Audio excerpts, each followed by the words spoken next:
release that sooner, but as is what's happening. I did a little bit of research on battery energy storage systems. According to the state handbook, though, there's only 6 across the state right now, so I don't think we need to worry too much. On page 2, under section 4A, I did add a definition of battery energy storage systems, BESS, shorthand. Does everyone find that accessible? Do you guys all have a copy of this? We don't have a copy of it. Okay. We don't have the tablets anymore. 'Cause, Email issues. yeah. Gotcha.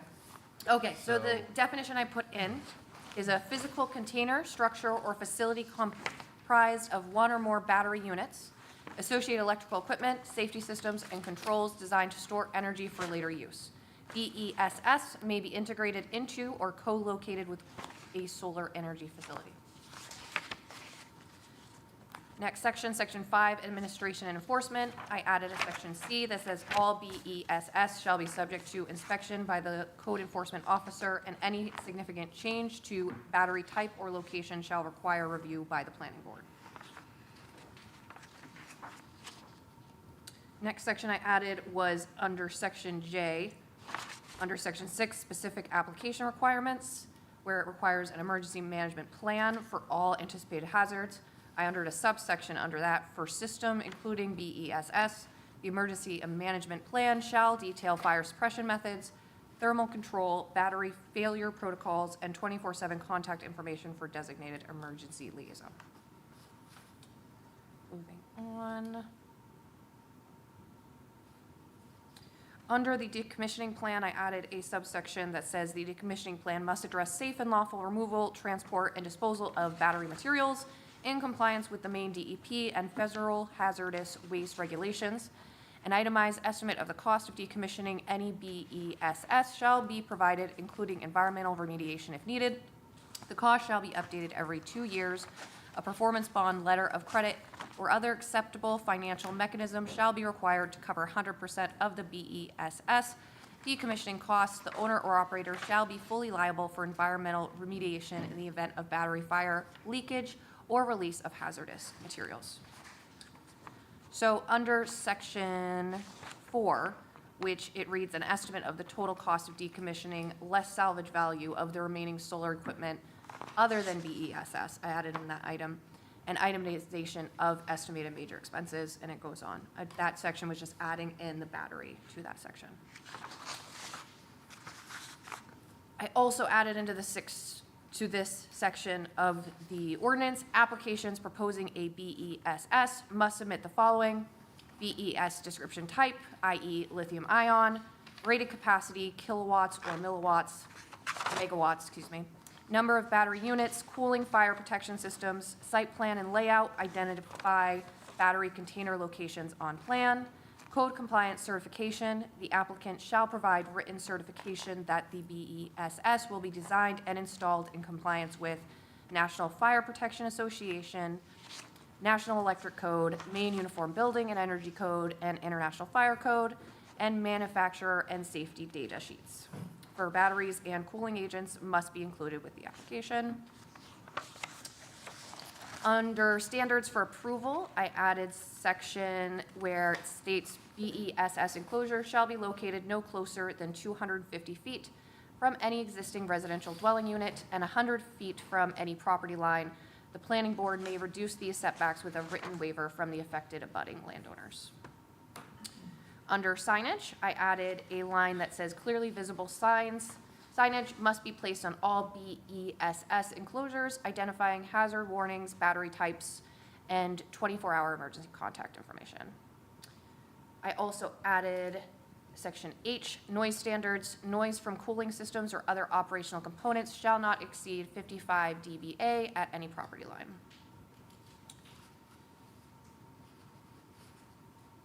I think under the PFAS mitigation line, I switched that language to no use of PFAS containing firefighting foams or substances is permitted. The owner shall be responsible for any cleanup and remediation related to thermal runaway, leakage, or fire events.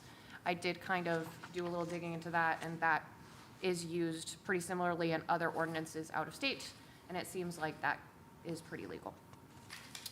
Besides that, I think that's all the additions I've added since last time. One quick question. I know we touched upon the PFAS piece a little bit. Are we, does the town use a non-PFAS foam now, or are we just kind of curious? I'm pretty sure they're required to, but I can Okay. confirm. I believe you're correct. Okay, I I can knew it was in the confirm. works, I just was, yeah. I think most fire departments are moving away. I think Yep. it's required by the DEP, but I can confirm that. No, that's good. It's good they're moving away, I just didn't know if it was available and that's what we're using. We should just have you read everything. We shouldn't even have paper going on, you can just read. I can it. record myself ahead of time and just like, Everyone, all the staff can read to us. It's like, sets a nice tone for the meeting. So, Question. question, Was there any containment for the battery storage and so on? I mean, you know, just similarly like with all storage. not generally. Generally, from what I've looked into, generally they will do their own containment on site, the developers, but from what I've looked at from other ordinances, So the structure itself would be the Yeah. containment. essentially, yeah, what they're kind of in. They're generally kind of in their own, like the batteries are within their own kind of containment and they're like kind of Yeah. cooled consistently. That's why generally, like when we are looking at it as a planning board, you'll want to look at the entire specs. And that's why I put in there that we would require that. Yeah. So that would be with it. They're kind of come with their own container and their own kind of built like that. I don't know if I'm describing it well enough. I'm familiar with, like, say, UPS systems that will be in a building. Right. And the locker that they're in sometimes have an ability, now, this is lead acid batteries though, Right, which have a tendency to boil over if you can overcharge them too. exactly. That's what, and again, that's why I put in that line in there about the town isn't responsible for any thermal runaway or leakage. Mhm. Exactly, because that would be on the developer. Yeah. I think these systems are more, they're designed to be exterior, so they have their own containment system that is rated to be exterior. so this is sort of, we think we're pretty much getting done with this? I think this should be it. A lot of towns are, what the state is now recommending is that towns have a separate BESS ordinance. I think this is probably fine to incorporate the BES component into our solar ordinance. Now, will the NFPA, the NEC, NUBEC, and the IFC, will they all work together since we're requiring them to? So they would all be speaking the same thing? So, I mean, the NFPA 70, NEC 2020 edition references battery storage facilities, so there's containment requirements within there. But the facility has to meet UBEC, and NFPA standards are incorporated as part of that. They're reference standards within the main amendments to the ICC adopted codes. Does that answer your question? Yeah, I was just, just for my information. Only other thing that we haven't talked about that sort of has come to my attention is we've looked at the possibility of the environmental effects of these facilities, and we've put in language into our ordinance that would try to limit the town's exposure to any harm. We've looked at the danger of, creating a lot of runoff water. We've looked at them being an eyesore as far as putting buffering to try to hide them from what's around. There's also another thing about these units that we haven't talked about yet, And, you know, I didn't come here today, I didn't even think of it when I was coming, or I would have tried to find some information I could present, but these also give off a lot of EMF. These facilities, they create an additional biological hazard due to the amount of power that's they're moving about and transforming from DC to AC.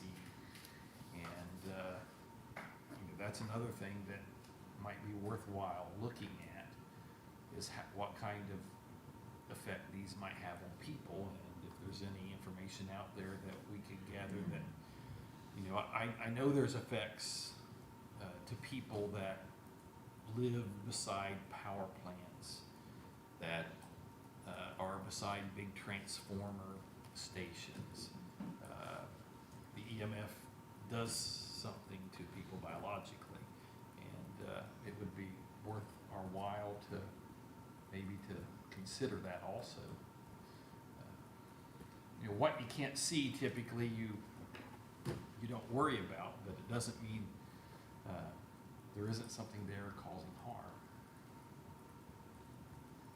So as, you know, as benign as these things seem, you know, the idea of it's about like having a graveyard beside your property, because there's not this, you don't see activity, and, you know, it doesn't give off smell, it doesn't, you know, all the things, but there can be some harm biologically, and that's something we haven't yet considered, and haven't even reached out to see what is available in the way of data concerning that. So, from a process standpoint, you know, we're sort of drafting this up now for, you know, some level of public comment.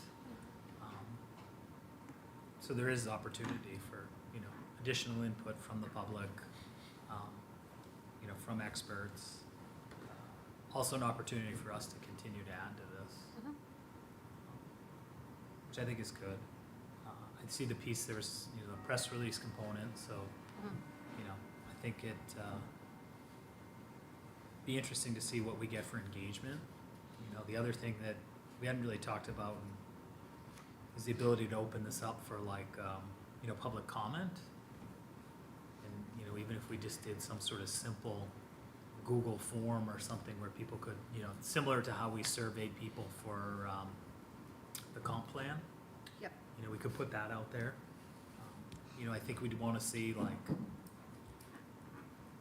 some identification of, you know, people putting in comments, so we could see if it's like a citizen of Skowhegan or if it's someone beyond, or, you know, also allowing people to put in, you know, comments anonymously, I guess. You know, like, it's always helpful to know if they're residents in my mind. I always find that more helpful on a board like this, but, you know, that could be another way we get some additional info. Timing wise, we're still sort of, you know, looking at finalizing this Long ways off. long We ways got off, plenty of yeah. time, yeah. I did hear the select board the other day say there was going to be like an August town meeting, but it's August Yeah, 5th. we would, Next Wednesday. Next Wednesday, but I think that's for other things and it wouldn't be for this, so. Hopefully it's our last town meeting until the next town meeting in June, but we'll see. so, I mean, we do have plenty of time. Yeah. I just brought that up while Yeah, no, it's we fair. was thinking about it to consider.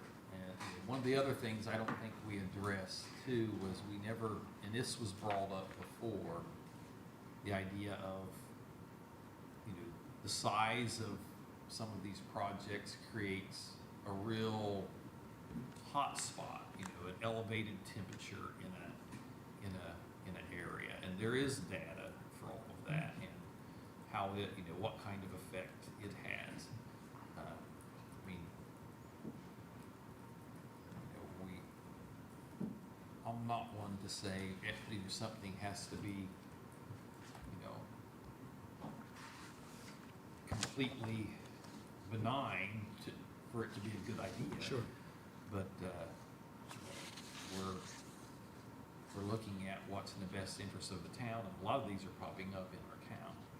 And if we don't know ahead of time what kind of impact it's gonna have, especially on the long term.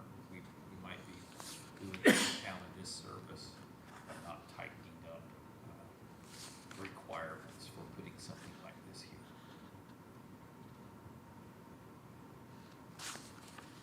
Anybody else have anything? What is the timeline on this? What is the timeline on this? Like, when is it? If- Yeah. Next town meeting generally would be in next June, Mhm. so. Okay, so when you say We have- plenty of time, it's very, we a have lot. a lot of. Okay. You know, this one was interesting. We often like start these and then like put them off. Mhm. And then like I feel like we scramble. But I felt like this one especially, like we all seem to be like wanting public's input on this one. And it's like, you know, it'll also be interesting if we like hold a public hearing on this sooner and then like no one shows up. Maybe we like want to try again or like try, you know, because it does seem like one that people, I guess, you know, want input on and have had, you know, strong feelings about. Which I'm almost tempted, if I do put out a survey on this, I can put a survey out like I did with the comp plan. If we can come up with a date to hold the public hearing, even if it's on the schedule for November, That's a good idea. and then I can publish that with the survey, and people can know, okay, I'm gonna put this on my calendar, I wanna have opinions on this, I'll show up. It gives them plenty of time to know, okay, I'm passionate about this, Yeah. I will show up for this meeting. They don't have an excuse at that point. Yeah, it'd be interesting for us to get like those questions ahead of time, talk about it at a meeting Yeah. like this, and then, you Well, know, that's why also with the conversation we've been having about bringing experts here to Skowhegan to kind of speak to not just you guys, but to the community on a community conversation with solar, I have about 5 experts so far who are willing to come to a panel discussion in Skowhegan. We wouldn't, as KV Cog, we wouldn't want to just host it for Skowhegan. Like, I have Madison Planning Board who's very interested, and we'd want to invite our other communities from KV Cog. I'm trying to work with the people from the Opera House to find a date up there, but they've been pretty busy. We're thinking maybe late September, early October.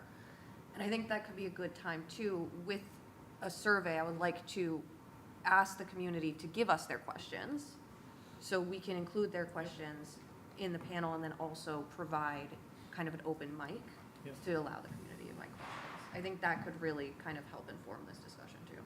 So if this is strictly for public engagement, not part of the requirements for public hearing, we have a new mass notification system. Cool, Where we can do surveys and we can reach more people. with it. awesome. So anyone in town has a landline automatically is going to get a call, hey, this is going on. Sweet, So it'd okay. be a great first project for us to try with it, I think. Nice. Okay, I'll let you know. Yep. As soon as I get that up, I'll hit you up. Perfect. and then it'd be, sorry, Go ahead. I was just gonna say, to get on that mass notification for other people that don't have a landline, you just have to sign up on your phone. We haven't gone live with it yet.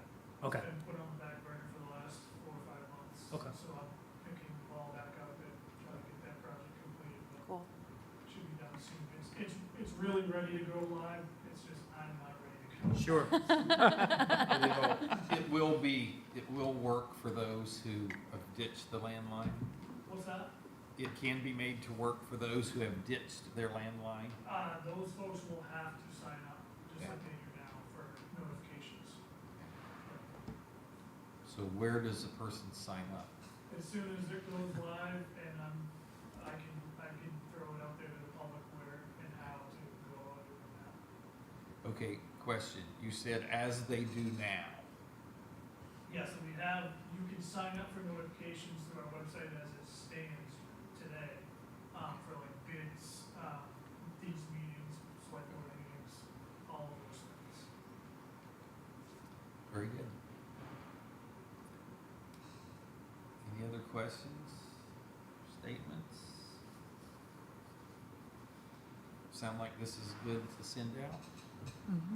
Cool. All right. Okay, very good.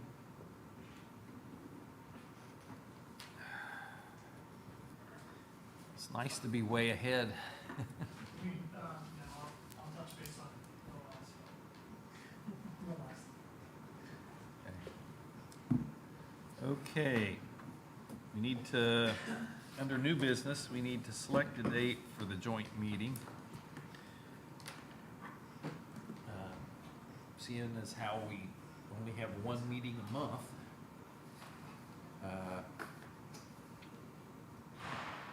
what are we looking at, October? For our joint meeting with the selectmen? Or do you want to try to get it in next month? What do the selectmen, does anybody have any idea what their preference is? Not right now. I don't even think it's on their radar. I lean towards sooner, but then at the same time, we want them to be here, so maybe we pick the October one. I think October is, I think for this year we stick with October, but moving forward, we should push it up, because that's a goal setting meeting, right? So if there are goals that come out of the meeting that are pressing, we don't have time to react. We don't wanna react, we wanna be proactive, so the earlier, the closer to July 1 we can get with that, the better for us. Oh, For interesting. planning purposes. So why don't we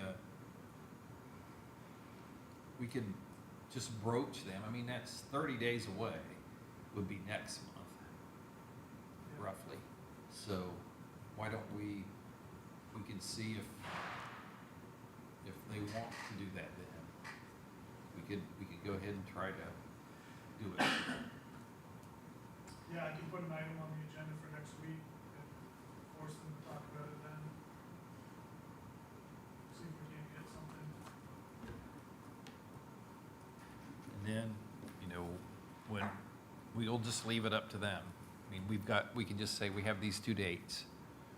I know there are some members that are wanting to get some items pushed through. They have a lot of their own goals that they want to talk about, so they're likely to push that meeting as soon as possible, so.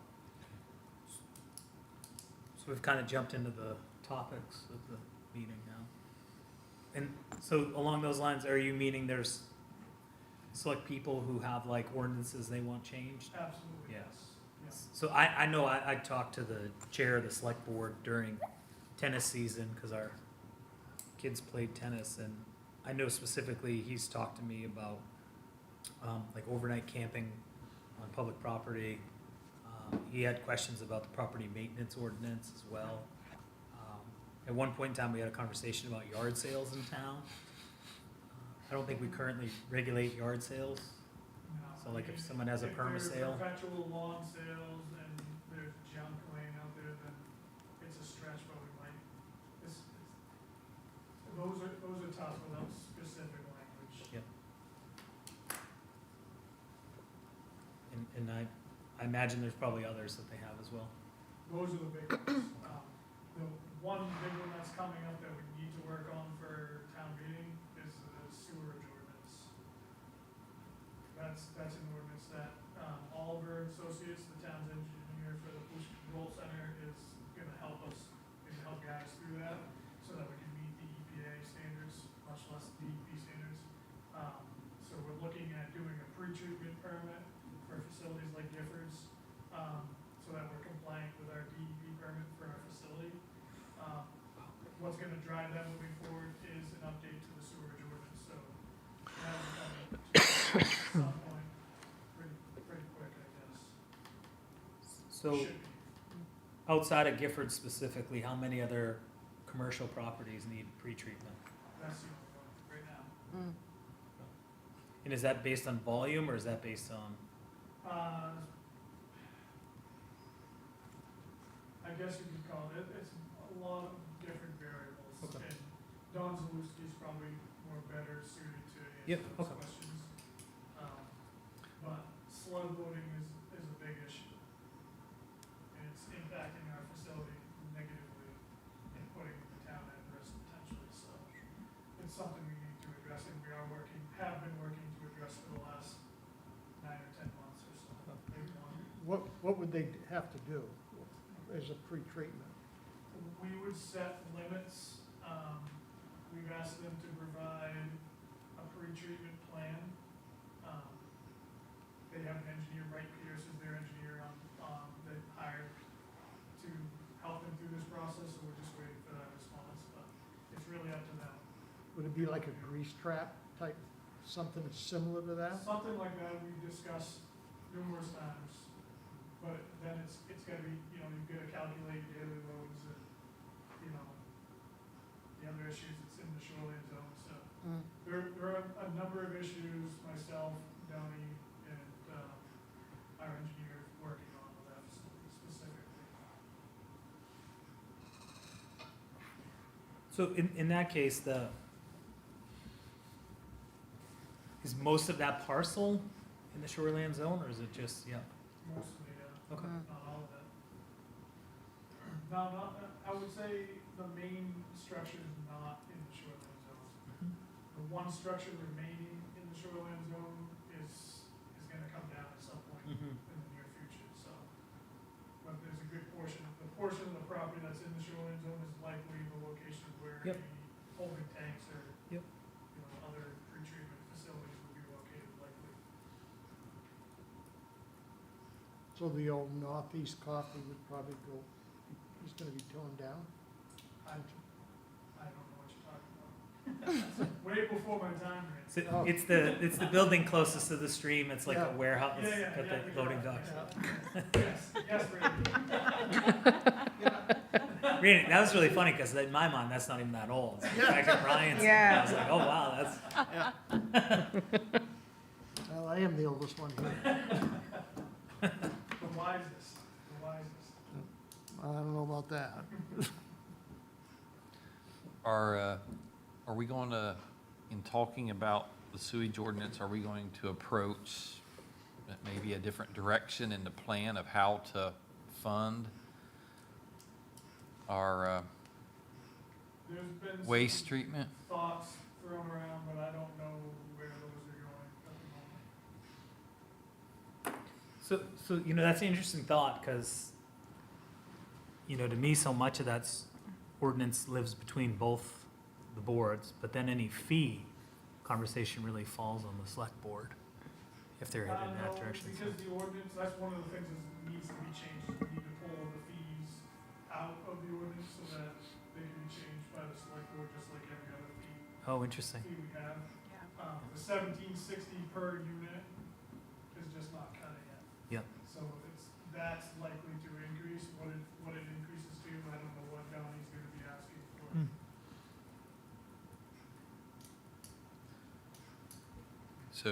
So in all likelihood, if there is a change, it'll just be a hookup charge, but not any kind of reoccurring payment? That's what it sounds like, yes. It's just the current system's not working. We have roughly $200,000 in the capacity reserve account. That's where those fees go. That might pay for an engineering for one project. So if we have other infrastructure that is in dire need of replacement, we're going out to bond. And we don't want to be in a position to have to do that, so. Do you have any, like, record on, or do they keep any type of records on how much waste is being dumped from the septic tank pumping businesses? Yes, they do. Yeah, Yeah. but we don't allow any, out of town I stuff. believe we do, but they pay a fee. If you're a resident, you don't pay a Right. fee, I believe. Right. Yeah. But when I had my septic tank pumping business, I didn't think we could dump, because I I dumped, could be wrong, but I thought you could Yeah. as long as you paid a fee. well, maybe they changed it. It was a long time ago.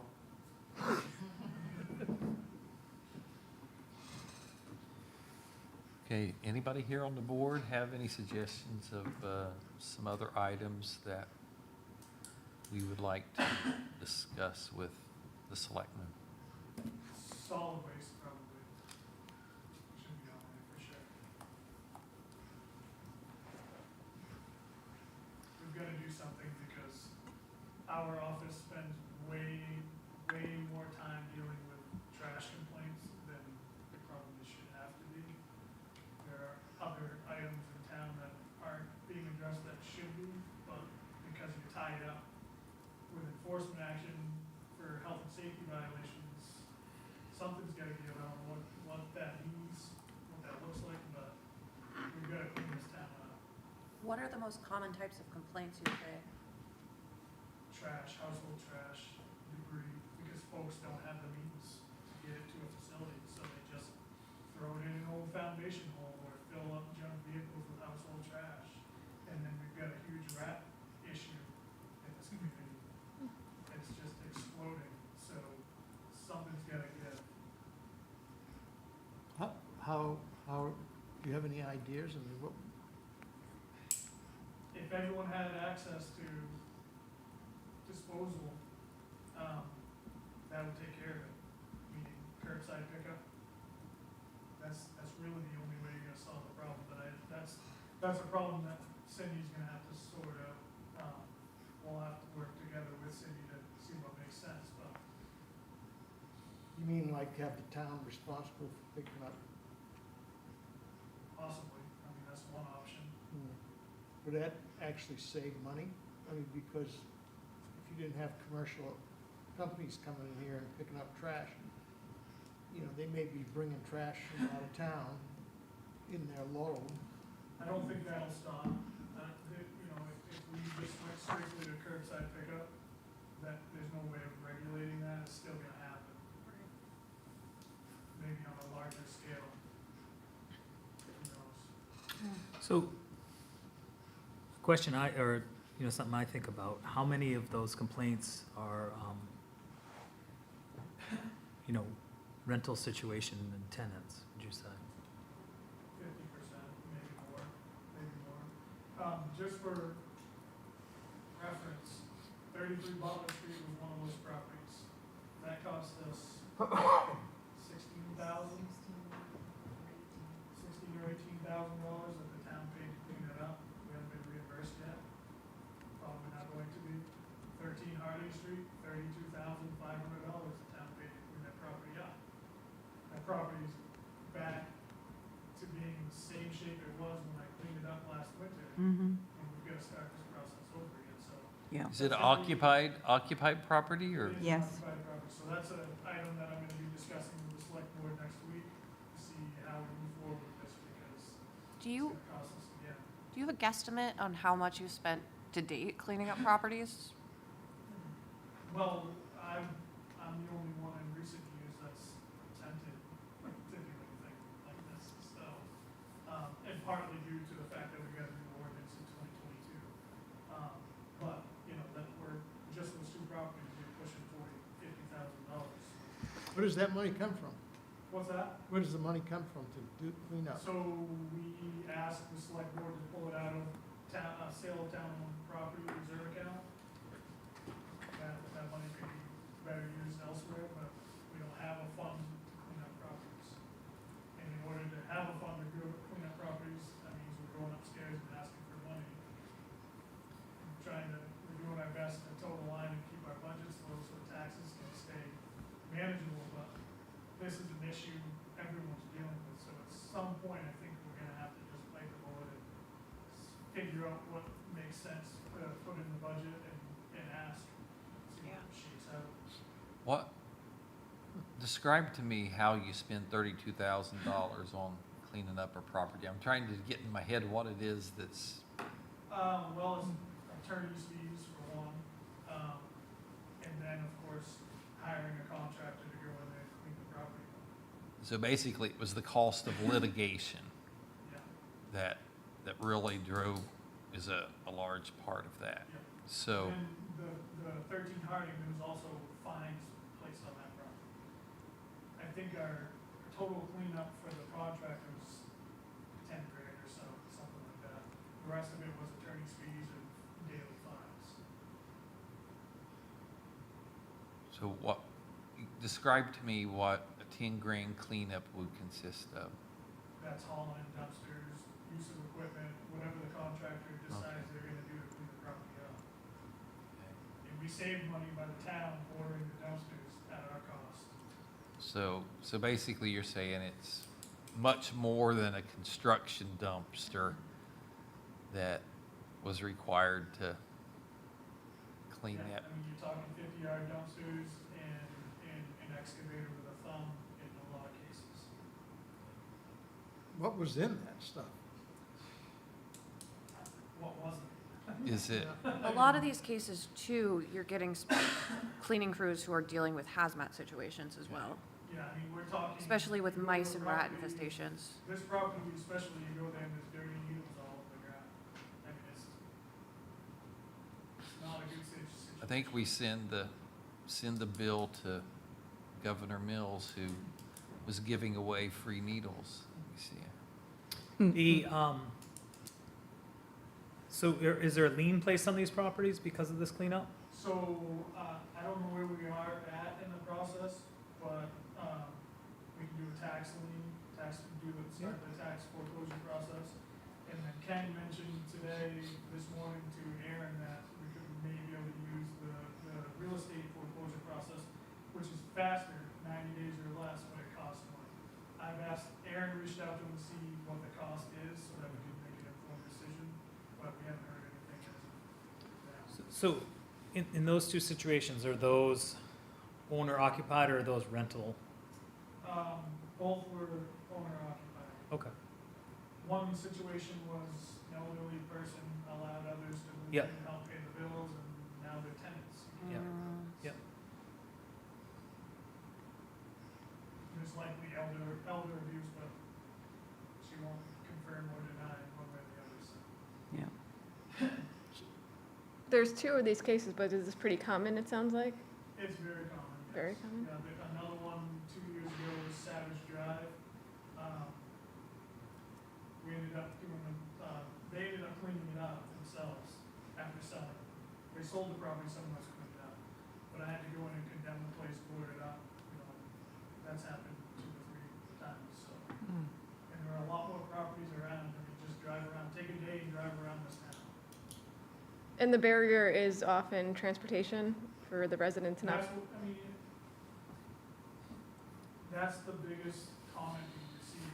A lot of it is, work ethic, in my opinion. Mhm.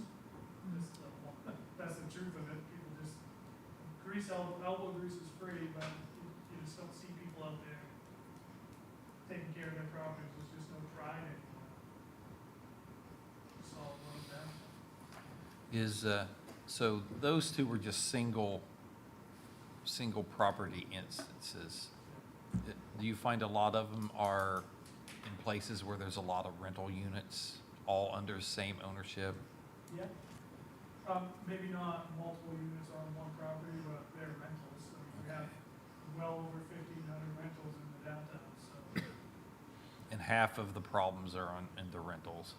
half or more, 50% more, yeah. I see the one on Dawes Street's right back to pretty Yeah. much where it was, Well, which one is that? 26. 26. I see the police over there, Oh, and yeah, they took. I know the- I went by and there was chickens there, and the people were gone, but I see somebody over there, it looked like they were watering and feeding them. They had them in a cage, but I hadn't seen people there in a while, Yeah. living there. The animals were removed and brought up to some place in Thornville. and Yeah, there's- yeah, I see the police over there. There's a plan to clean the property up, I just don't know where. That trail is, well, I know it was gutted by one of the people that lived there before, so. So, We basically issued that whole neighborhood a notice of violation, so there's ongoing enforcement actions throughout that whole neighborhood at the moment. I noticed there's one on the other end of Dawes Street as well.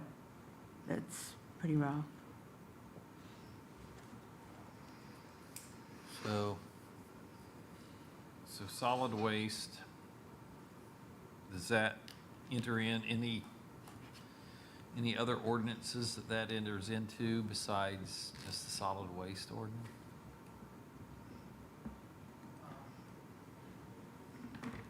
I mean, solid waste, the solid waste and property maintenance ordinance, it's gonna be a broader conversation about what we're doing with that, because,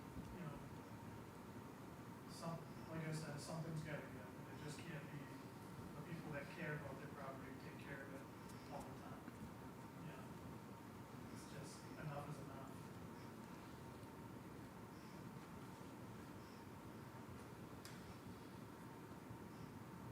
Any other items you want to bring up at the meeting? so, we've talked about it in the past, but this abandoned buildings, and I was also thinking broader than just abandoned buildings, but uninhabited buildings. And by buildings, I mean houses and, commercial property. We talked at one time about having a fee. I know other towns do it. Rumford, I think, has, We do have a registration requirement Yeah. and a fee okay. of $75, I think. But it's more voluntary than anything. We can't really, I can't go to a vacant house using common sense and saying it's vacant because law doesn't care about common sense. So we're really relying on people that do the right thing with that. We've only had one or two in the 3 years the ordinance has been in place to actually go through that process. So if you drive around and know a place is vacant, you don't have a mechanism to, No, because Randy Gray tried this back in the 90s. Yeah. And the courts set precedents by saying basically you can't prove someone's living somewhere or not living somewhere unless you do X, Y, and Z. And X, Y, and Z was impossible to do. You're staking out 24/7, 365, and there's a whole list of things you have to do. We can't do that, so. we would have, Every time. but we would have the mechanism if we saw a place that was empty to try to notify the owner Yeah, absolutely. that they needed to register. I know that would take time and take money, but, The biggest offenders are foreclosures. yeah, okay. The mortgage companies that own them, half the time they won't talk to you. Can do we add something to the tax bill that required a declaration? Nothing, we can't do anything without the authority to do it. There's no state law that says we can do that, so it has to be adopted language in the ordinance. Well, I mean, it would be something the town Yep. could, Well, in Canada, they actually, if you don't live if you have a seasonal place, or I guess you could word it differently, seasonal, but they charge you, they double your taxes, your property taxes. I'm not for that. Just stay home. The interesting statistic I heard in the last month, I don't have the source, but they said, it stuck out to me because Maine has one of the highest, if not the highest, vacancy rates among housing. And, we're talking about there's such a need for housing here, but if I remember correctly, it was like 30%. 24. Huh? It's 22 to 24%. Yeah. I saw the same thing. Okay. And It's high though, it's a high. lot of it's foreclosures, if not all of it. But due process is the reason the system is the way it is. It's the legal way to do it, unfortunately. Yeah. You just gotta wait.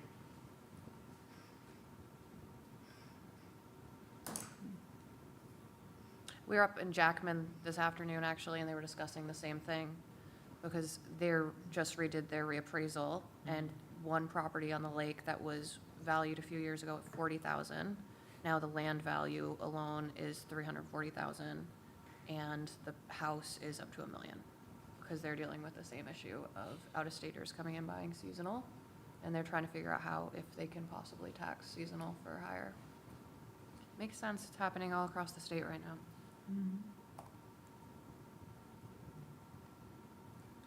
So, have we seen an increase on property tax foreclosure in town? I should pay attention to this, but. We had a department head meeting this afternoon, but I don't think we had any discussed foreclosures in the last 2 or 3 years. last winter, everyone Yep. agreed just to pay them off. Yep. So I know 30-day notices went out like end of July, so that starts the time clock for that round. When they foreclosure now, does it have to go through a realtor now? Yeah, so we have, if we get a property through the foreclosure process, we have to put it out to bid or go through a realtor. And then the town only gets to keep what's owed on the taxes, the remainder goes to the owner, whatever's generated for sales on that, so.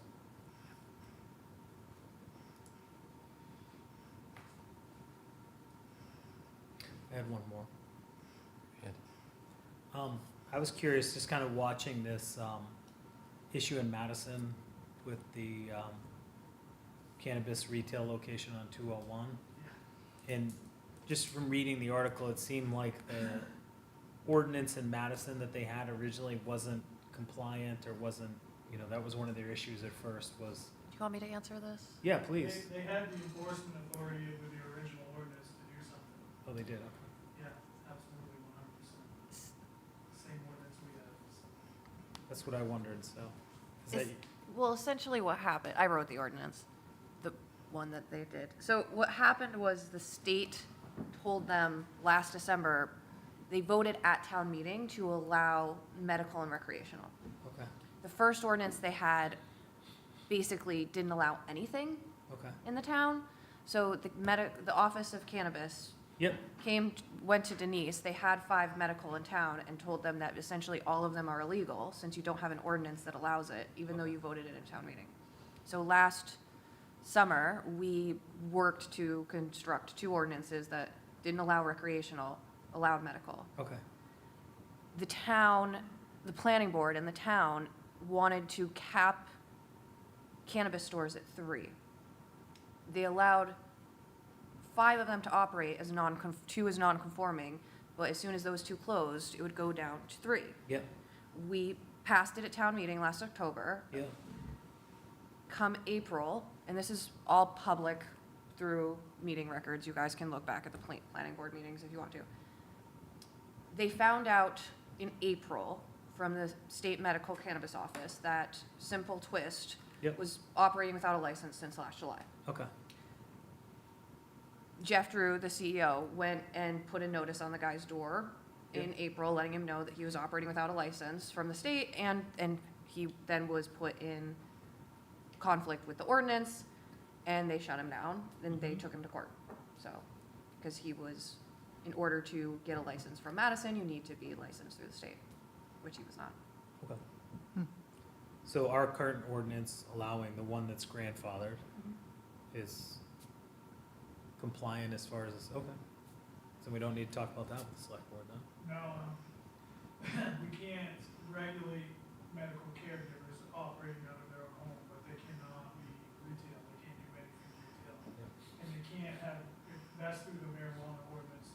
Our controlled substance ordinance regulates grow facilities regardless. Well, unless those are also exempt as long as they're licensed through the state as medical. But they still have to be outside of our safe zones. Is there anything we can do about the obnoxious smell and having to be a participant in that junk when you don't want to be? I mean, property maintenance ordinance has the nuisance definition in there, but nuisances are subjective. It was like probably a week ago, and it was at night, and then just this whole smell filled our, come in through the air conditioning and just filled our house. My wife wakes me up. I go outside, try to figure out where it's coming from. It smells just the same everywhere around my house. There was no obvious place it was coming from, but there was like a fog setting in, so whoever was producing it, they could have been blocks over, and it's just hanging low. I'm probably not the only one experiencing this, but it's one thing for people to do that on their own, but it's another to subject others to it. And I don't know who was doing it, but it's sort of like, you know what it smells like to drive down through Fairfield Center? Yeah. Okay, imagine having that at your house. I think all those people in Fairfield Center do. No, I mean, that's. I think of that every time I drive by, I'm like, wow. Yeah. Used to get pulled over there all the time, now you don't. It's like, I don't know if they just stopped because of that, or It's slowing traffic down. just being like, There are some strict ordinances when it comes to kind of air quality requirements or ventilation requirements for certain businesses of cannabis that do require you to negate the smell. But it kind of would depend on how strict Skowhegan wanted to be with growers. But it also, that's only for growers who are producing it for commercial. That wouldn't stop people who are growing it recreationally. Well, I don't know of any producers over in the Michael Street area. Is there anything over by Quinn's or in that, anywhere near there? I mean, there's nuggies, but they're not growing it there, they're selling it retail. What place is this? Nuggies on 201. Actually, there may be a place, that's the name of that farm, Roland Farm? Just past the gym, there's a place. Yeah, isn't it? That's way down the road. 201, yeah, that's a ways.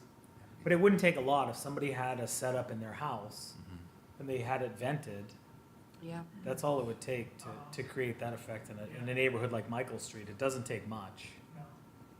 So it's, you know, if someone had, They're not that far from either Michael Street, really. yeah. That red, But even if someone had in the neighborhood a room and then just had it ventilated and they using, Any new Chinese neighbors? Maybe No. those.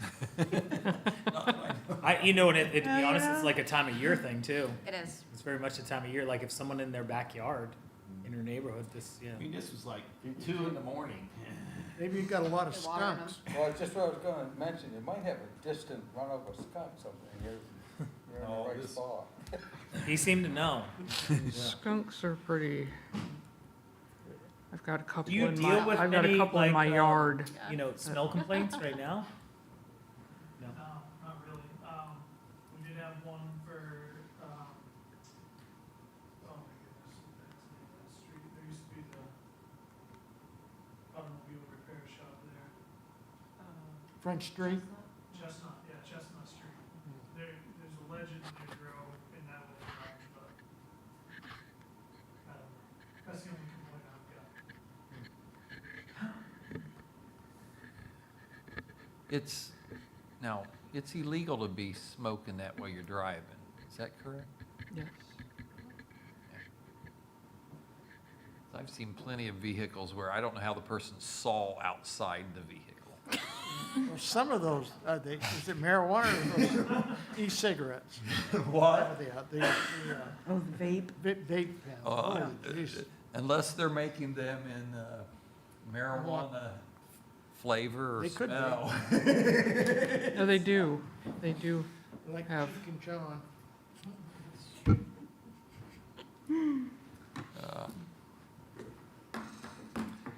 Okay, any other things we would like to bring up? I'm sure they'll provide their list. I would like to circle back with you and Aaron and I think it's Bob McLaughlin at one point about Courier Brook. We did have, I'm talking about the planners from KV Cog and myself met with, beginning with Habitat at the state. And they told us that they do help kind of start the process of stream mapping and studies for impaired streams. Just kind of find engineers and get that stuff started. And I don't know if they may have Courier Brook mapped yet. So I thought it might be a good idea to schedule a meeting Sure. to get going on that. Yep. So I would like to add that to the list.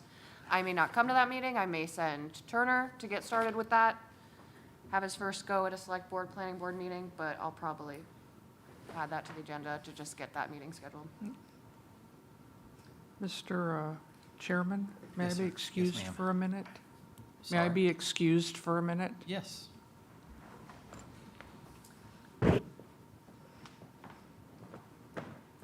Any others? Would it be good if we put a mark on the wall for July 26th? You mentioned that meeting as soon after the 1st of July. So would it? Oh, you mean for the future? Yeah, for next year. Would that be, Yeah, we could just set it up ahead of time. Yeah, because October does not give us enough time to, we're reacting again. It's not giving us time to really plan and think things through and yeah, get things done the right way. So I think it'd be more efficient if we started it sometime shortly after town meeting, after fiscal year kicks off.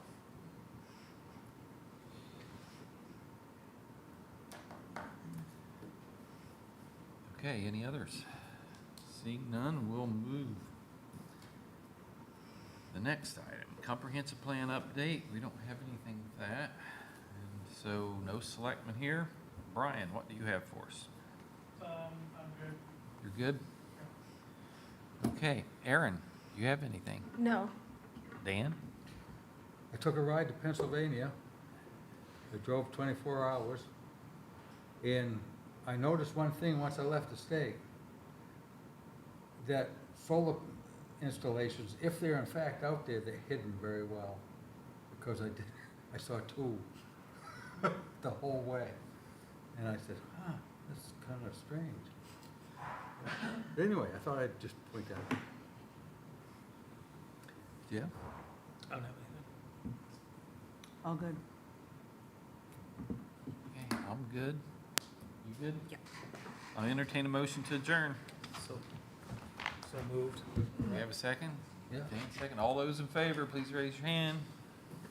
Adjourn. Do not forget to